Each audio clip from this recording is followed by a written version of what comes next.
Bismillahirrahmanirrahim. Assalamualaikum warahmatullahi wabarakatuh. Kembali di channel Humaniora Corners.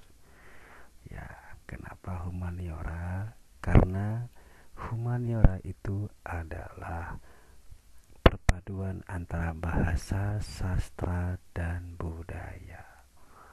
Nah, untuk kali ini dalam video pembelajaran kali ini yaitu masih membahas tentang mata pelajaran bahasa Indonesia, yang mana materi yang akan dibahas yaitu materi kelas 11 semester 1, yaitu teks prosedur. Nah, sebagaimana yang telah dijelaskan sebelumnya atau di pertemuan sebelumnya, bahwasanya teks prosedur itu merupakan jenis teks yang menyampaikan suatu cara, langkah-langkah, dan tujuannya adalah untuk membuat sesuatu sesuai dengan urutan yang sudah ditentukan. Nah, yaitu menyampaikan suatu cara, langkah-langkah, dan bertujuan untuk membuat sesuatu sesuai dengan urutannya. Nah, kenapa sesuai dengan urutannya? Karena jika tidak sesuai dengan urutannya, maka mungkin akan tidak baik atau tidak bagus hasil dari apa yang kita gunakan atau apa yang akan kita buat. Nah, pada video ini dikhususkan untuk membahas tentang kaidah kebahasaan teks prosedur. Nah, jadi kaidah ini adalah ketentuan secara bahasa dalam teks prosedur. Nah, berarti bahasa itu ada bahasa lisan dan bahasa tulis. Nah, di sini adalah tentang kebahasaan yang biasanya ditulis dalam teks prosedur. Nah, khusus dan unik, teks prosedur juga menggunakan kaidah kebahasaan. Nah, seperti yang tadi dijelaskan, atau ciri-ciri kebahasaan yang berbeda dibanding jenis teks atau paragraf lain. Nah, jadi di teks prosedur ini memiliki ciri-ciri kebahasaan yang sering digunakan di dalam teks prosedur. Nah, berbeda dengan jenis teks yang lain, misalnya teks argumentasi, itu adalah teks tentang mengemukakan pendapat. Oke, langsung kita bahas tentang kaidah kebahasaan dalam teks prosedur. Yang pertama yaitu menggunakan kata kerja imperatif. Nah, di sini disebutkan contohnya yaitu imbuhan kata kerja imbuhan berakhiran an. Nah, selain itu kata kerja berakhiran berhimbuhan i. Lalu kata kerja berimbuhan akhiran lah. Nah, contohnya misalnya siapkan, masukkan, hindari. Nah, seperti itu. Jadi jika terdapat akhiran yang seolah-olah itu menyuruh kita agar menggunakan sesuatu, itu biasanya adalah kata kerja imperatif. Itu menggunakan kata teknis. Nah, kata teknis yaitu kata yang lebih mudah dipahami atau lebih khusus. Misalnya, ketika kita akan memaparkan atau menjelaskan manfaat jamur tiram untuk kesehatan, di situ yang lebih praktis, kata-kata yang digunakan yaitu nutrisi. Nah, misalnya nutrisi, kandungannya apa aja, misalnya kandungannya mengandung vitamin A, B, C, protein. Nah, protein nabati atau hewani.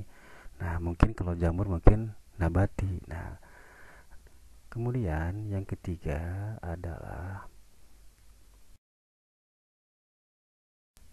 yang termasuk ke dalam kaidah kebahasaan teks prosedur, yaitu menggunakan konjungsi temporal. Kata konjungsi sering kita dengar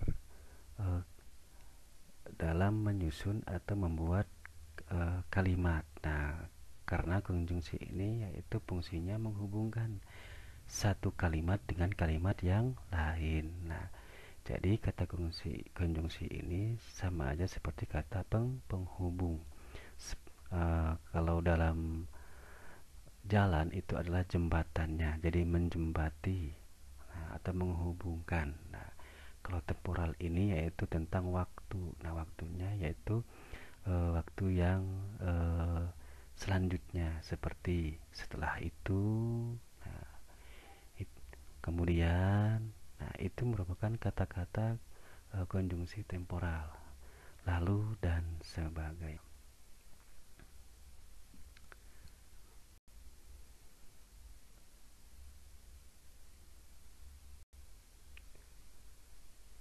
Lanjut ke kaidah nomor 4. Itu di dalam teks prosedur sering menggunakan kata atau kalimat persuasif, yaitu kalimat yang berisi tentang ajakan. Di sini ada kata yang diartikan mengajak, seperti marilah. Marilah menjaga kesehatan dengan rutin berolahraga.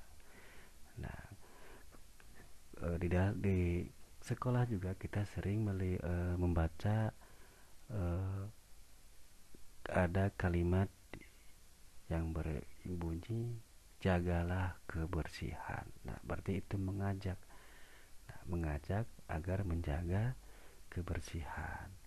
Kemudian yang kelima ini adalah menjelaskan terperinci mengenai alat dan bahan yang dipakai. Misalnya, ketika kita akan membuat kue. Nah, membuat kue itu tidak langsung menjadi kue. Nah, kan ada bahan-bahan yang dipakai untuk membuat kue, dan selain bahan-bahan ada juga alat-alat juga yang akan digunakan.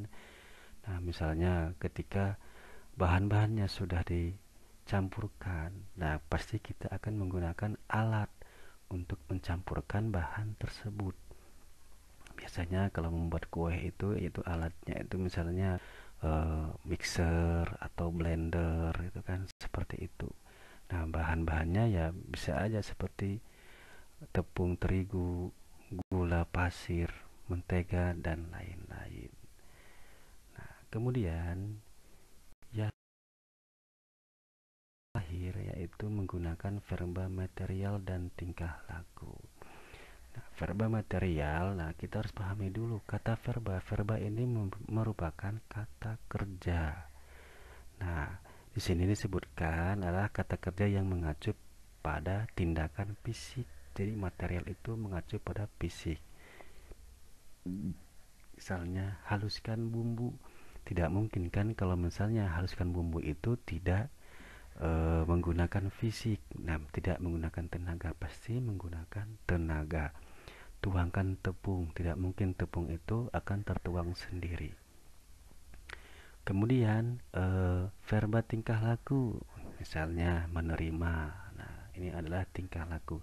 Yakin, menolak, nah menikmati. Nah, biasanya kalau misalnya kita sudah membuat masakan atau kue, ada kalimat selamat menikmati. Jadi menikmati makanan yang tersaji.